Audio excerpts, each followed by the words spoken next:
the US seems to be polarized. We might not know what polarization is, but the US seems to be quite polarized, and it seems to be becoming more polarized. The term that has become more and more used to capture that understanding is affective polarization. So that's a type of polarization that is often described as being grounded in identity rather than just opinion. So it's the sense of that you belong to a certain party and you view the other party and members of the other party as your outgroup, as your enemy. And so it becomes a type of politics that's more like a football match.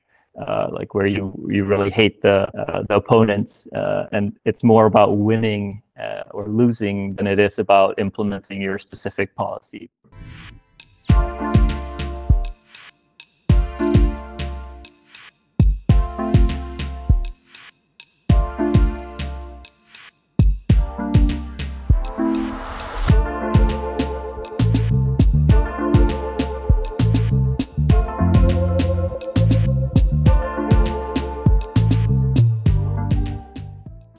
Bonjour et bienvenue dans cette nouvelle interview de la fabrique sociale. S'il y a bien quelque chose qui met tout le monde d'accord aujourd'hui, c'est que notre espace public ressemble de plus en plus à un bordel. Les réseaux sociaux permettent à n'importe qui de s'exprimer n'importe quand et les algorithmes qui sélectionnent et hiérarchisent l'information mondiale sont des boîtes noires qui servent bien souvent des objectifs de revenus. Et les conversations qui se déroulent dans nos sociétés occidentales semblent de plus en plus conflictuelles. On a longtemps attribué l'effet polarisant des réseaux sociaux aux fameuses chambres d'écho ou bulles de filtre. Selon cette théorie, les algorithmes identifient nos centres d'intérêt et nos opinions politiques, puis nous proposent du contenu toujours plus personnalisé, ce qui nous enfermerait dans des bulles d'opinion et nous radicaliserait. Cette théorie est remise en cause par de plus en plus d'études, dont celle de Petter Törnberg, mon invité. Selon l'un de ses derniers papiers qui a été extrêmement médiatisé à travers le monde, nous rencontrons très souvent des opinions opposées aux nôtres sur les réseaux sociaux. Mais ce n'est pas parce qu'on est exposé aux opinions de nos adversaires politiques que l'on met forcément de l'eau dans son vin. On en parle tout de suite. Bonne écoute. Hello, Petter Törnberg. Thank you for being with us today. It's a real pleasure. Before we dwell into a deep conversation about algorithms, could you tell us about your personal story and what led you to work on polarization? Sure. And first of all, thanks for inviting me. It's fun to be on your YouTube. So yeah, my name is Petter Törnberg. I'm assistant professor in computational social science at the University of Amsterdam. And my work is focused primarily on polarization and radicalization on social media. And it's an interest that goes back quite a while. And I think, I mean, the general interest is just noticing that this is something that is a very important phenomenon during the last decade or so, that we've seen a rise in both kind of far-right extremism and polarization in politics, that politics just seems to function less well. It just starts being more and more conflictual in various ways. And so it seems like a very important thing to focus on. And it's also something that's novel, that we don't fully understand, and we don't really understand the role of media in this. And we are seeing social media, digital media really transforming society in really important ways. And so to me, it seemed like something that we really need to understand better. And I also saw a kind of use for my speciality, which is using computational methods, data analysis, and so on to try to understand this type of phenomena. So I saw my kind of role, how I can contribute to this literature. About the methodology, when you analyze polarization on internet, why is it difficult to study the effects of algorithms? Yeah, I mean, it's difficult for a lot of different reasons. I mean, one thing is that we don't really have usually access to the algorithms, exactly what they do. But even so, I think even if we had, and with the example of Twitter, for instance, we have the algorithm, like it's published open source, but we don't have the algorithm, the data that the algorithm is trained on. And even if we did, I think even the engineers working at Twitter don't fully understand how the algorithm is working, what it's doing, and like what it will present to different users in different cases, because it's an extremely complex system, and it's often based on machine learning and sort of AI techniques, and we don't really have a way of really understanding what they're doing under the hood, right? Like they kind of function as black boxes, right? They're kind of often designed to mimic the human brain in some abstract way. And so it just becomes very difficult to see exactly what they do, but even harder because the algorithm doesn't operate on its own, right? It's always in a kind of dance with the humans that are using it, right? So you launch the algorithm, and then people are kind of adapting to the algorithm. They start telling stories about it, and they start adapting to that, and they think about what incentives and how to kind of trick the algorithm, and like what they're incentivized to do, and like what kind of messages will spread well, and then they try to pursue that, and so it becomes this kind of feedback interaction between people and algorithms, which I think this is actually often the case with technology and in the social world, in society, that we have this kind of feedback process between technology and people, and this mutual adaptation, and that makes it very, very difficult to study. But I mean, it's also the case that we can't really imagine a society, we can't do an experiment where we remove social media platform from society, or we remove these algorithms. So we can't really do these experimental studies. And so basically, we have to either rely on getting observational data from the platforms, or, which is often my approach, to develop kind of modeling where we create synthetic worlds, or kind of agent-based modeling, and try to recreate the platforms and see what kind of dynamics play out when we create those kind of simplified platforms, and use that to try to carry out experiments and try to identify kind of causal mechanisms. So that's often my approach in this research. Si tu apprécies cette chaîne, pense à t'abonner et à activer la cloche. Et n'hésite pas à donner de la visibilité à cette vidéo en la likant, en la partageant ou en la commentant. La Fabrique sociale est un média indépendant et a grand besoin de soutien financier. Si tu en as les moyens, n'hésite pas à faire un don sur ma page Tipeee. Même les petits gestes sont très importants pour la survie de cette chaîne. Le lien est disponible dans les notes et dans les commentaires. How do you define polarization and how do you measure it? Yeah, I mean, this is a super tricky question, actually. I think that it's like the most basic thing, and you think that we would have an agreement from years ago, but it's actually quite tricky. And I think when we think about polarization, both outside of academia and in academia, we have a tendency of kind of thinking of like a divergence on a straight line, right? Like that we go further and further away from each other in our opinions, that the sides disagree more and more. And so that's what we often call ideological polarization, or kind of issue-based polarization.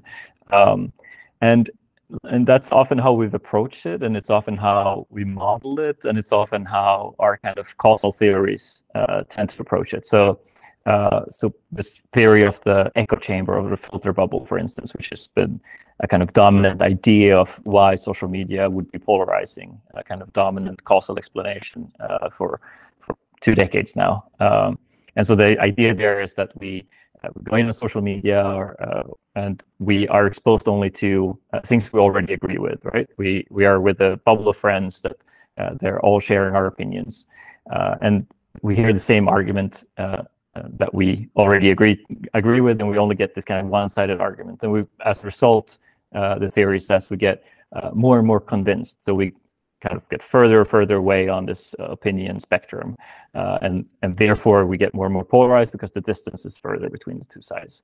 So that kind of explanation and that understanding of what polarization is has been the kind of dominant understanding in the social sciences for years. And more recently, however, there is a new kind of understanding, which stems in part from these analysis of studies in the US, because we can kind of all agree that like the US seems to be polarized. We might not know what polarization is, but the US seems to be quite polarized, and it seems to be becoming more polarized. But if you look at the kind of opinion disagreement, the kind of, if you have this imaginary line with the two sides, we don't actually see very much divergence on that line. We don't see that the Republicans and the Democrats are necessarily diverging in terms of their issue positions or their ideology. Of course, you can measure that in a lot of different ways, and there's a big discussion about it, but it's not very clear-cut. But what is happening is that if you ask, how do you feel about the other party? People are responding more and more negatively, that they're feeling very negative feelings about the out party.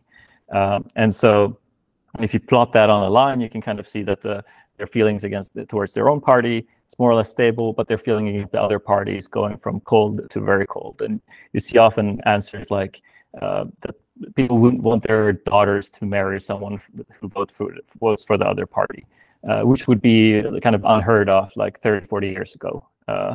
And so that seems to be something new. And the term that has become more and more used to capture that understanding is affective polarization.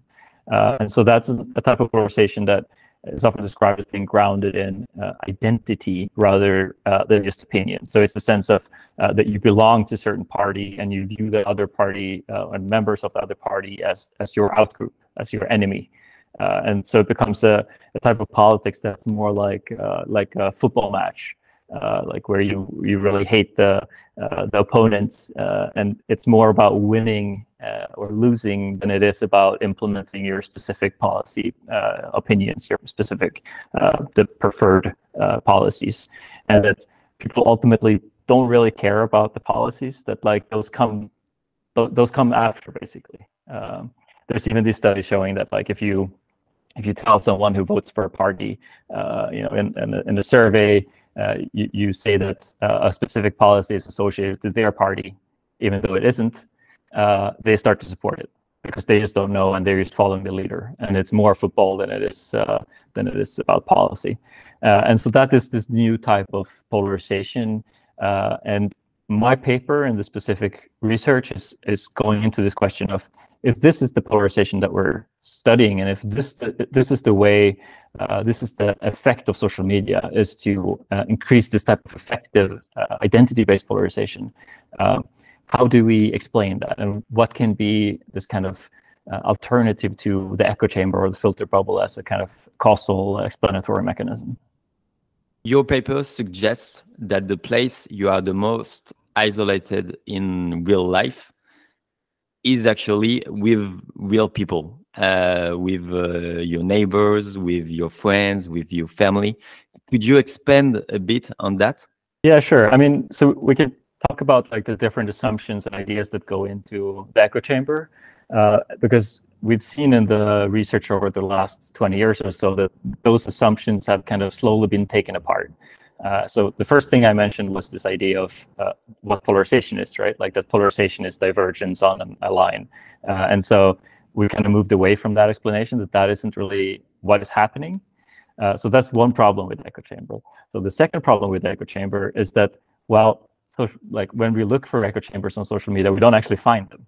We often find the opposites, that people are actually interacting more across partisan lines on social media than they do in offline life. Because often, like if we go to a workplace, they're often quite homogenous when it comes to political positions. And so we don't necessarily interact or have very much discussions with the opposite side in our offline world. But if you log on to Twitter, for instance, you often get exposed to views from the other side, right? And it can be quite conflictual and so on. So those are two problems with the echo chamber. And the third problem with the echo chamber idea is this idea that, which is the very fundamental idea of the echo chamber, which is that if we are isolated from people with different ideas, we tend to become more radical, we tend to become more extreme. And vice versa, if we're exposed to people with the opposites, from the opposite side, with the opposite position, we tend to moderate. But research that has looked at that, so there's, for instance, a study by Chris Bale et al. In 2018 in PNAS.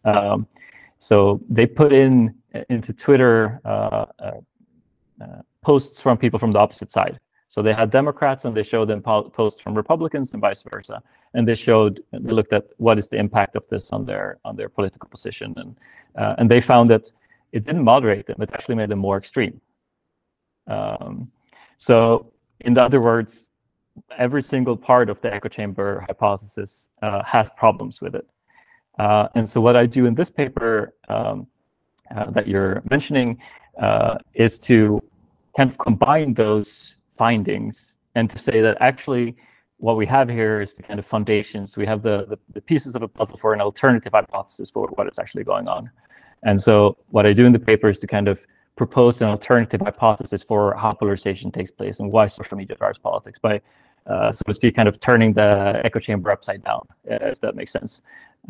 And if maybe I can just go into that idea as well, because basically the suggestion is that it's not that we're isolated from opposing ideas, like platforms like Twitter, but it's exactly the opposite. We're thrown into very conflictual interaction, and the conflictual interaction itself is driving polarization, and so it's a conflict-driven type of polarization that we should be thinking about. And I think that this kind of basic idea is also something that vibes much better with how people experience Twitter when they use it in their daily life themselves. Because it's not a space where we go in and we're completely isolated and we only hear positive messages from our own side. It's a very conflictual space where we hear the craziest views and the craziest positions from the other side, and we get angry, we get upset. And so what this paper does is to basically develop that idea of social media as polarizing through conflict, not through isolation. When we think about social interactions, it is often useful to understand how the human species evolved, because our brains are very similar to those of our ancestors. I wonder, what are the cognitive mechanisms that are in play when we think about public conversation and polarization?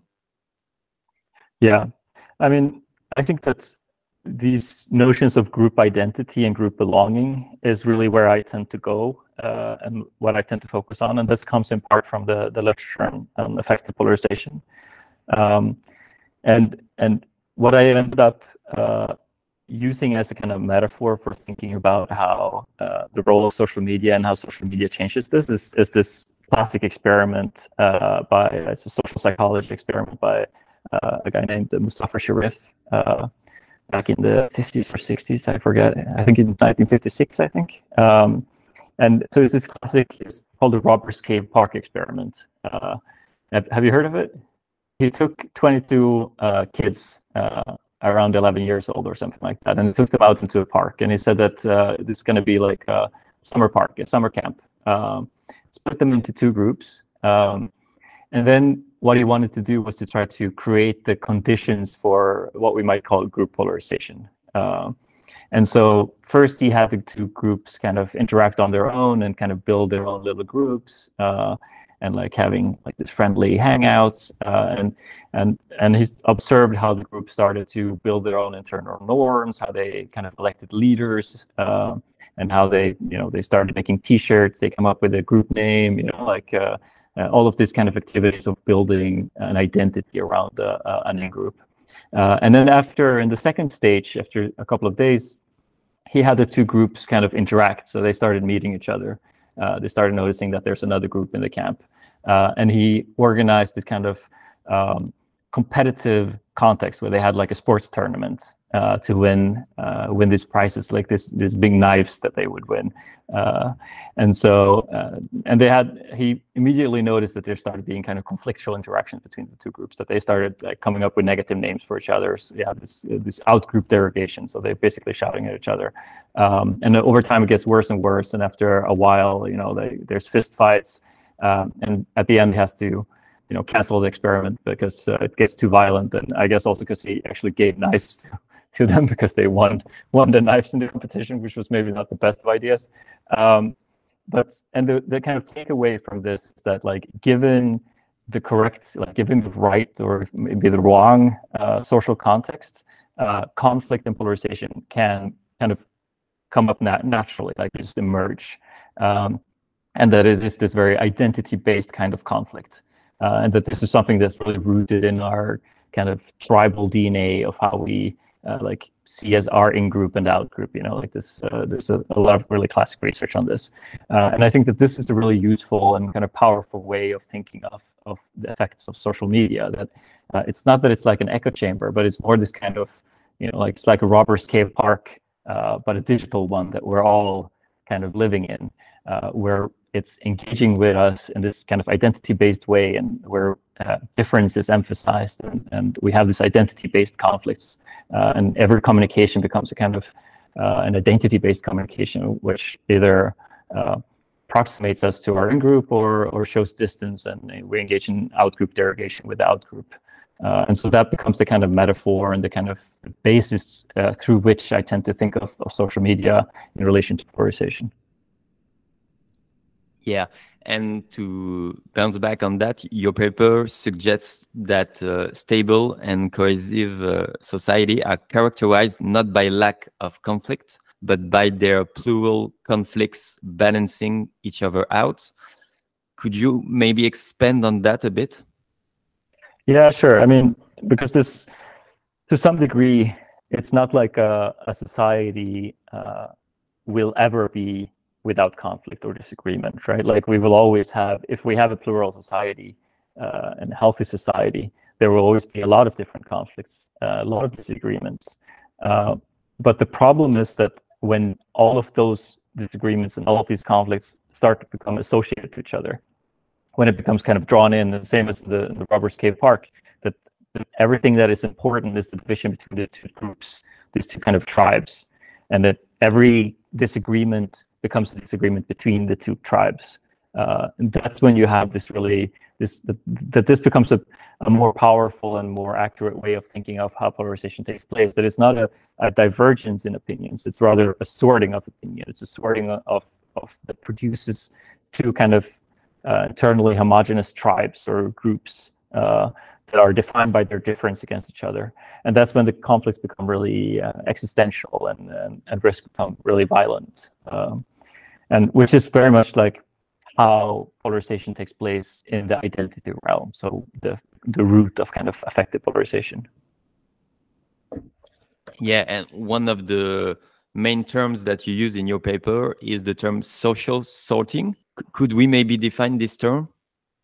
Yeah, I mean, defining it formally is probably a little bit tricky. It's quite a discussion, but I mean, it is precisely this kind of process of things becoming sorted. So if you have, you know, if you are African American in the U.S., you tend to also be Democrat. If you and so those type of identities, like your religion, your gender, like all of these things become associated to certain political or partisan position.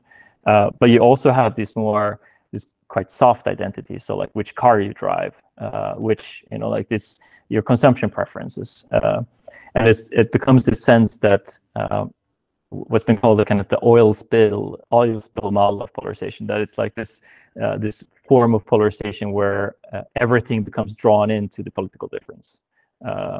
And that vice versa means that if I know which car you drive, so I know which party you vote for. And that is what becomes this really dangerous and conflictual form of polarization, because it becomes this symbol where everything becomes drawn in. And each of those conflicts kind of end up reinforcing each other and strengthening each other, and becomes this kind of synergetic chasm in society. In your opinion, how does social media impact personhood and the sense of self? Personally, I work with a lot of young people that are quite addicted to TikTok, Instagram, etc. It's pretty fascinating to see how they perceive themselves and how things like pictures, videos are taking a huge part of their life, a huge place in their life. And I was wondering how you felt more globally about this. Yeah. I mean, I think the consequences of social media are really all pervasive to a certain degree in society. And the way I tend to think about this, and in some ways I come from a kind of political economy perspective on this, in the sense that I wrote a paper about this some years ago called Tweeting Ourselves to Death, which is a play on Neil Postman's Amusing Ourselves to Death. And making the argument that what the political economy of social media is not, they're not just trying to maximize our attention. So they're trying to maximize our attention, but also they want to extract as much data about us as possible, right? That's their entire, like what they get money from, data extraction. And so how do you do that? How do you structure a platform so that you can extract as much data and as much attention as possible from someone? Well, you need to first encourage them to engage in self-presentation. So you need to encourage them to tell you about them. So you ask them what they like, which is, you know, the foundations of a lot of our social media platforms is based on liking. And you ask them, you put a little, you know, a picture of them and a little box asking them like, who are you, what are you doing, what are you thinking about the world? And because that's a really efficient way of extracting information about who they are and making them engage as much as possible. And the result is that we create a kind of media sphere which is completely based on self-presentation, that everything is based on telling people about who we are. And it becomes this very, very identity-based exchange. And it's the same with in terms of what we tend to like, what we tend to engage with and comment on social media platforms. The things that tend to provoke us in some way, or that tends to outrage us, that somehow threaten our identity. Like this sense of identity threat has been shown to be like the most efficient way of making someone react emotionally and to react on some message on a social media platform. And so those messages are the ones that we're served. And so it becomes this space where everything is about the question of identity, of belonging, which group we're in, and what makes us most upset, what triggers our group.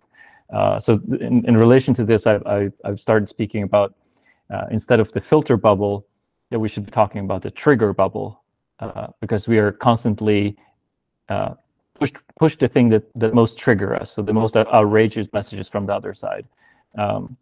And of course, this media landscape, what people like Lewin and Postman wrote about is this, what we now call mediatization. This is the way that the entire society becomes reshaped from the logic of social media.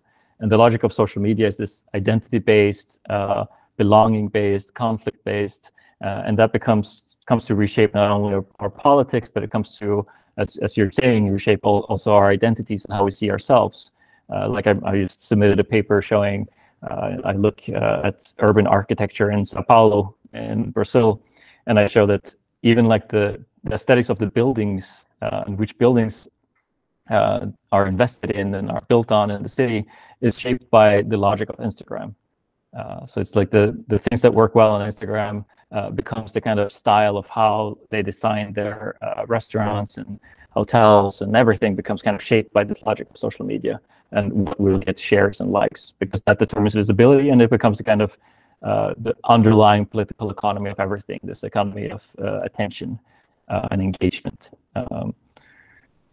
You also wrote a paper about the role of social media in the rise of far-right movements. Could you talk about what you found? Yeah, so I mean, I've written a couple of papers on that, but I would say in general, so my research is both on kind of far-right radicalization and on polarization, and I'm sometimes a little bit, it's a bit conflicted internally about how to speak about this, because to a certain degree, it can be problematic to use the term polarization, because if we're looking at how these political conflicts are playing out, it's not a kind of equal, like the two sides are equal, because polarization has this built-in understanding that it's a symmetric phenomenon. But if we look at the kind of rise of political violence during the last decade or so, it's almost exclusively on the far right. So and a lot of different studies are showing that this phenomenon is a mostly far right phenomenon.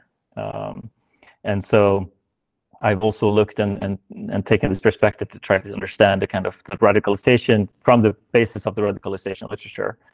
Because I would also say, like, more broadly, that in the way that I describe polarization now, like in terms of affective polarization, it becomes very similar to how we understand radicalization, right? Because radicalization, that literature focuses on how an individual becomes drawn into a political movement and starts seeing themselves as belonging to that and taking on that identity and taking on that ideology.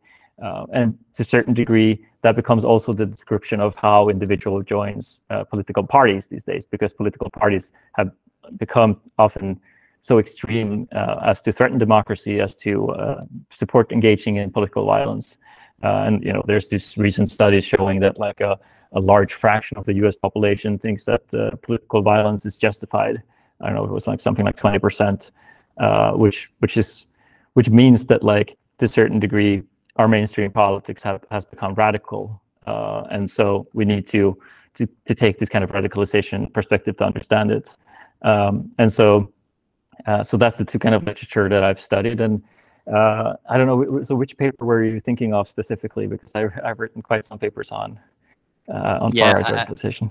The paper was looking at the role of social media in the radicalization of the far-right movements. And I think it was focused on the emotional processes and the links between social media, emotions, and the far-right movement. I think it's the last one that you published on the subject. Yeah. Okay. Yeah.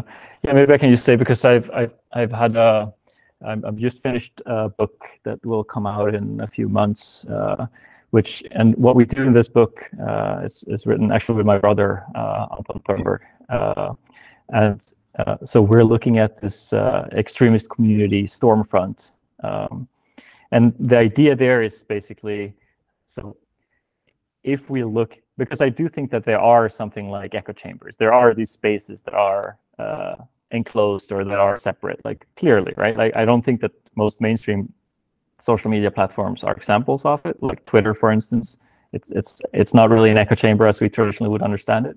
But there are spaces that are quite isolated on social media or on the internet, and we wanted to understand, so what is actually taking place within these spaces, because it's clear that this sort of echo chamber model is not explaining it, right? Because we've already seen that that this is not what polarization is, and it's not how people go into radicalization or become more polarized. It's not the explanatory model that works. And so what we do in this paper is to kind of focus on the sort of epitomizing example of what would be an echo chamber. So we look at this white power community Stormfront, which is quite fascinating. It's one of the first extremist communities online. It's like actually one of the first online communities, because it was founded in like mid-90s, and it's been unchanged online with the same software and the same discussions since like 97 or something. Like it goes really quite some time back. So we collected, we scraped the entire forum, so all of the conversations, and we have like this 20+ years of conversation among white power extremists. And meanwhile, this community has been linked to nearly all far-right terrorist attacks and murders over these last 20 years. It's been referred to as like the murder capital of the internet. And so we use natural language processing and these different text analysis methods to try to understand what's going on in the community, and follow kind of how users, when they enter the community over time, how their language, how their self-identity changes. And what we come out with is not this kind of, like this model of diverging opinions that we started with, but it's rather a sort of shift in how they understand themselves, like how they perceive themselves. It's a shift in how they make sense of the world. And it's a shift in terms of emotion, of affect. And we're making this argument that this is very much a process of community formation. So going back to kind of, because it might seem like this paper says the opposite of what I was just saying in relation to the trigger bubble. But if you think of this example of the Muzaffar Sharif, this robber's cave experiment that I was talking about, then you remember there being like two stages. So in the first stage, there's isolation of the group, and where they build an identity, they develop internal norms, they develop a certain view of the world. Like there's this, they create affective bonds among each other. And in the second stage, there's conflict, and there's the kind of combination between the two is what creates polarization or radicalization. And so in this idea, what takes place in this on Stormfront is precisely this bonding and this emotional community building, in the sense of like creating these very emotional stories that link you to the community and that are very close to your kind of self-perception, and that are not somehow up for debate. Because the thing with the echo chamber idea is that it's kind of an optimistic idea, actually, because it suggests that if we become radicalized in online, all we need is to learn or to hear an argument saying that we're wrong, like that we just need to be exposed to an opposing view, and then we would be like, oh, sorry, I was wrong. Actually, I should really moderate. But that is not what is actually taking place, right? Like that is not the dynamics of this. This is like much more rooted in our sense of identity and in this kind of very deep kind of tribal instincts of us as humans. So that book is kind of looking at the other side of this radicalization, polarization dynamics. And I was wondering about your opinion on AI development. Like it's been a bit more than a year ago that ChatGPT went out, and now large language models are pretty much everywhere. And how do you think these AI models are going to impact our public conversation and maybe polarization? Yeah, I mean, there's both a kind of optimistic and a dystopian image of this.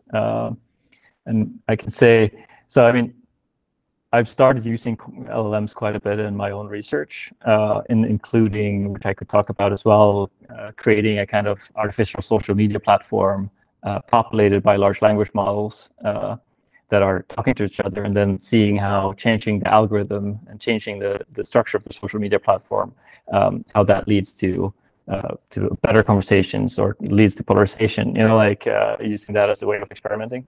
And I think that is, there's really quite a lot of opportunities of using LLMs to create a more positive social media landscape and to try to use there's been some research with Lisa Argyle and Chris Bale and some others recently showing that you can use large language models to moderate and mediate conversations between opposing partisans, and that it can actually help to reduce polarization. And so there's all of this experimentation that is kind of somehow positive, and that allows us to have a better and deeper understanding of how to reduce polarization and create a better social media. So that's the kind of optimistic part. But of course, it's easier to think that they will also have quite negative consequences, because the main kind of effect of the current generation of large language models is that making it very cheap to create a lot of data, like a lot of fake messages of kind of mediocre text. And it's also very easy to imagine developing a large language model or AI that is where you apply kind of reinforcement learning on the number of shares, the number of likes it gets, and it just becomes the kind of the golem of social media, like of what works well on social media. And then you can use that either to just monetize it, as we're seeing on Twitter right now, since due to the kind of monetization program, it's created quite strong incentives for just getting as many shares and as much attention as possible. And so that's a likely use. The other likely use is kind of disinformation campaigns that are, we saw like Russia's campaign in the 2016 election. Now, obviously, it would be very cheap and easy for them to mount a much larger campaign due to LLMs.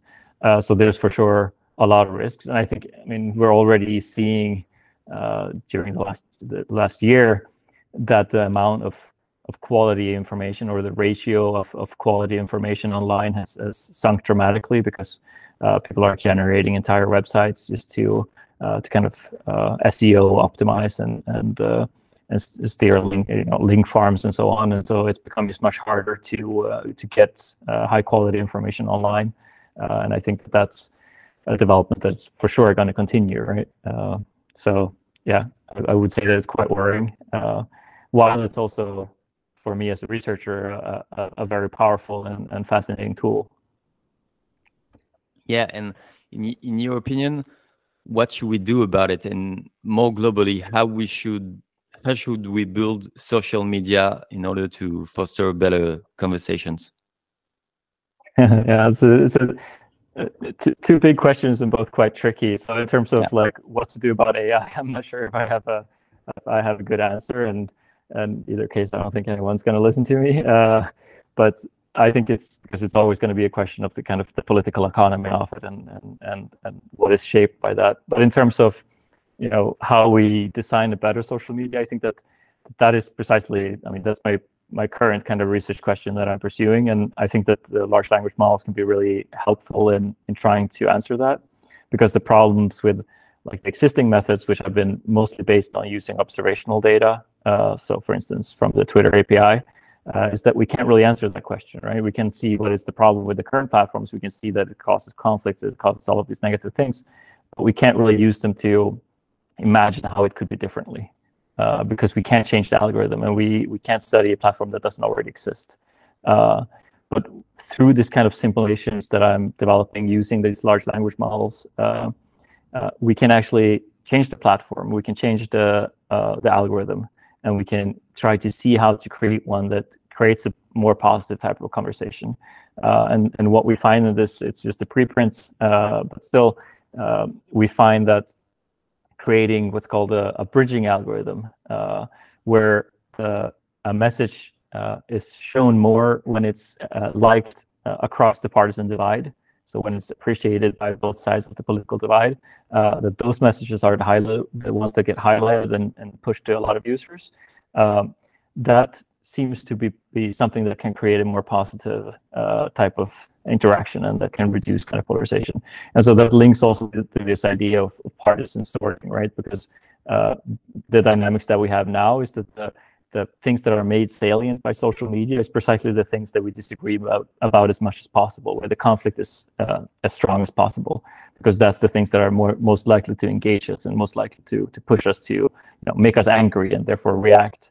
But if we can change that equation so that the things that are highlighted are actually the things that bring us together between the partisan divide, that unsorts us, or I don't know what the word would be, but if we can do that, then that is something that seems that it could actually reduce polarization and have positive consequences. So that's the kind of where we're currently exploring and what we're currently looking at. But again, of course, the problem here again becomes that we also need to, the social media platforms need to be somehow incentivized and interested in implementing this. And so we still need to kind of somehow deal with the question of the political economy of attention and the political economy of these platforms, which makes the entire thing much trickier. So yeah. Yeah, sure. It's a pretty complex topic for sure. And on the individual level, what would be your advice for someone who wants to make a better use of social media? Yeah, I mean, this is also tricky because, like, as a kind of sociologist or social scientist, I tend to think of this through kind of structural lens, that this is collective phenomena and this is societal problems, it's problems of political economy, not individual problems. And there's no way that we as individuals can change this. But at the same time, I think that there is, of course, a more positive relationship that we can have to social media. And what I tend to do in my own life is to try to be quite self-aware and self-critical when it comes to if I react to something on social media, or if I want to share, if I post something on social media, and be like, so why am I doing this? Like, what is this making me feel? And like, why am I reacting to this? So that, because to some degree I've described this as just being kind of, dogs that are just victim to stimulation, like we get candy and but we're not, right? We can be self-aware, and we can notice our reaction. We can notice also being manipulated emotionally by some actor that is trying to achieve us, or trying to make us click something or like something, and we can choose to not, right? We can be critical and notice our own processes. And so that's the kind of, it's almost like a mindfulness practice when it comes to social media.